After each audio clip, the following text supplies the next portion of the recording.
శ్రీమతి నమః. కష్టాలు బాధలు ఇవి వచ్చినప్పుడే మన వాళ్ళెవరో పరాయి వాళ్ళెవరో తెలుస్తుంది కదా. మన దగ్గర డబ్బున్నంతసేపు పరపతున్నంతసేపు మన చుట్టూ రంగుల రట్లా తిరుగుతూనే ఉంటారు. వద్దే బాబు వెళ్ళిపో అన్నా వినరు. అసలు ఇంక నువ్వంటే ప్రాణం, నువ్వు లేకపోతే బ్రతకలేను అన్నట్టుగానే ఉంటారు. వన్స్ ఎప్పుడైతే మన దగ్గర డబ్బు లేదు, పరపతి కూడా నెమ్మదిగా మనం కోల్పోతున్నామని తెలిసిందో అప్పుడు అసలు రంగు బయటపడుతుంది అనమాట. అప్పుడు మనం రమ్మని చెప్పి పిలిచినా మన దగ్గరికి రారు. మనం కనపడితే ఎక్కడ సహాయం అడుగుతామని చెప్పి దూరంగా వాళ్ళు వెళ్ళిపోతూ ఉంటారు. ఫోన్ చేసినా గానీ ఫోన్ తీయరు. ఎవరికైనా కష్టం గాని బాధ గాని వచ్చినప్పుడే మన వాళ్ళెవరో మన వాళ్ళు కాని వాళ్ళెవరో తెలుస్తుంది. ఈ మధ్య నాకు చాలా మంది కామెంట్లు అడుగుతున్నారు, ఈ గ్రహ దోషాలు ఏవైనా వచ్చినప్పుడు చాలా ఇబ్బందులు పడుతున్నాం, ముఖ్యంగా ఏలినాటి శని వచ్చినప్పుడు చాలా కష్టంగా అనిపిస్తోంది, తట్టుకోలేకపోతున్నాం ఆ బాధలు అని చెప్పి చెప్తున్నారు. ఇప్పుడు మీనరాశి వాళ్ళకి ఏలినాటి శని గ్రహ దోషం ఉంది. అలాగే ఈ అర్ధాష్టమ శని గాని అసలు ఏ గ్రహ దోషం ఉన్నా అవి ఉన్న స్థానాలను బట్టి మనకి ఇబ్బందులు, కష్టాలు, సుఖాలు, ఆనందాలు ఇవన్నీ కలుగుతాయి. సంతోషంగాను ఆనందంగా ఉన్నప్పుడు పెద్దగా మనకి ఏం తెలియదు, కానీ కష్టము బాధ వచ్చినప్పుడు మాత్రం అప్పుడు మనకి భగవంతుడు గుర్తుకొస్తాడు.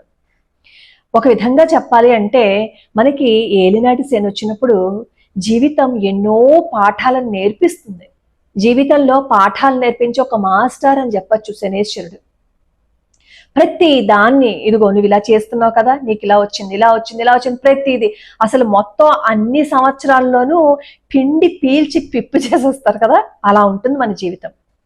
సరే, ఈ ఏలినాటి శని గ్రహ దోషాలు ఉన్నప్పుడు మరి పీల్చి పిప్పు చేసేస్తారు కదా, దాని నుంచి బయటపడడం ఎలాగా?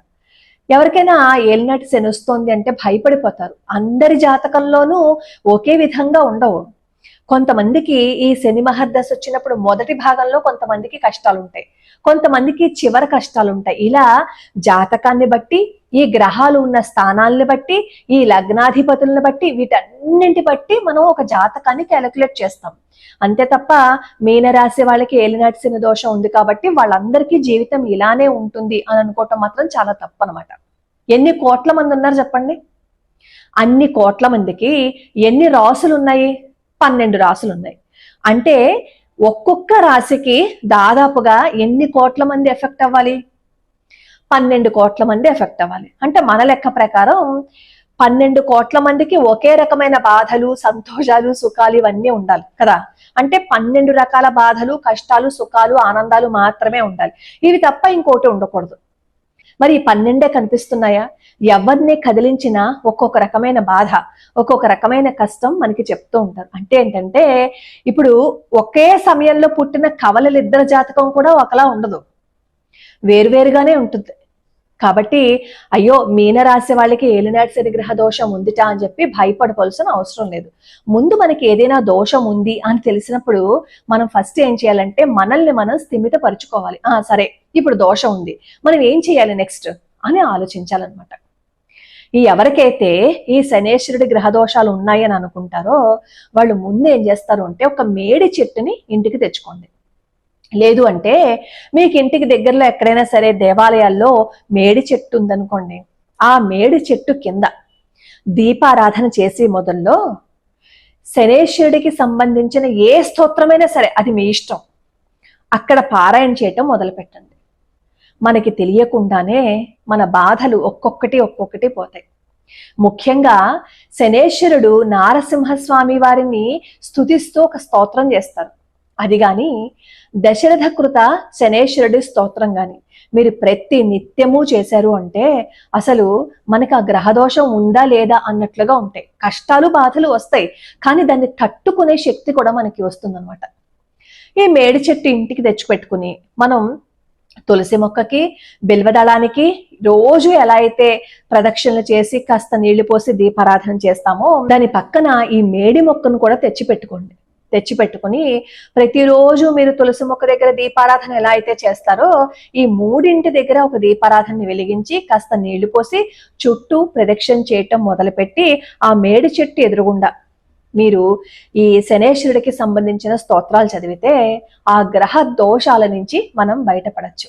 హిరణ్యకశిపుణ్ణి సంహరించిన తర్వాత నారసింహస్వామి వారి గోళ్లు బాగా మండిపోతాయి అన్నమాట. అప్పుడు లక్ష్మీ అమ్మవారు ఈ మేడి చెట్టు లేత చిగుర్లను తీసుకొచ్చి వైద్యం చేస్తారు. అప్పుడు ఈ గోళ్లు మంట తగ్గుతుందన్నమాట. అప్పుడు ఈ మేడి చెట్టుకి అంటే ఔదంబర వృక్షానికి ఈ నరసింహస్వామి వారు వరాన్ని ఇస్తారనమాట. నీ చెట్టు మొదల్లో నేనుంటాను అని. ఎందుకంటే స్వామివారికి ఆ బాధను తీర్చిన మేడి చెట్టు కాబట్టి ఆ మేడి చెట్టుకి అటువంటి వరాన్ని ఇచ్చారు. అందుకే విష్ణుమూర్తి అవతారాలలో ఒకానొక అవతారం దత్తాత్రేయ స్వామి వారి అవతారం అని కూడా చెప్తారు కదా. దత్తాత్రేయ స్వామి వారు ఈ ఔదంబరం వృక్షం మొదల్లో ఉంటారు. అందుకే చుట్టూతా ప్రదక్షిణ చేస్తే దత్తాత్రేయ స్వామి వారికి ప్రదక్షిణ చేసిన ఫలితం వస్తుందని చెప్తారు. అలాగే దత్తాత్రేయ స్వామి వారి వజ్ర కవచం ఉంటుంది. దాన్ని కూడా ఆ మేడి చెట్టు కింద కూర్చొని పారాయణ చేస్తే తెలియకుండానే కష్టాలు దూరం అయిపోతాయి. అసలు మేడి చెట్టుకి రావి చెట్టుకి ఒకే విధమైన పోలికలు ఉన్నాయి. రావి చెట్టును కూడా మనం శ్రీ మహావిష్ణువుతో పోలుస్తాం కదా, బ్రహ్మ విష్ణు మహేశ్వరులు ఉన్నారు అని. కానీ రావి చెట్టును ప్రతిరోజు ముట్టుకోకూడదు, శనివారం తప్ప. కానీ ఈ ఔదంబర వృక్షాన్ని మాత్రం ప్రతిరోజు ముట్టుకోవచ్చు, తప్పేం లేదు. చక్కగా ఒకసారి దండం పెట్టుకుని దీపారాధన వెలిగించి మనం ప్రదక్షిణ చేసి అక్కడ మీరు ఏది చేసినా సరే, గురు చరిత్ర పారాయణ చేసినా, దేవుడికి సంబంధించిన ఏది చేసినా సరే 1,1000 రెట్లు ఫలితం వస్తుందన్నమాట.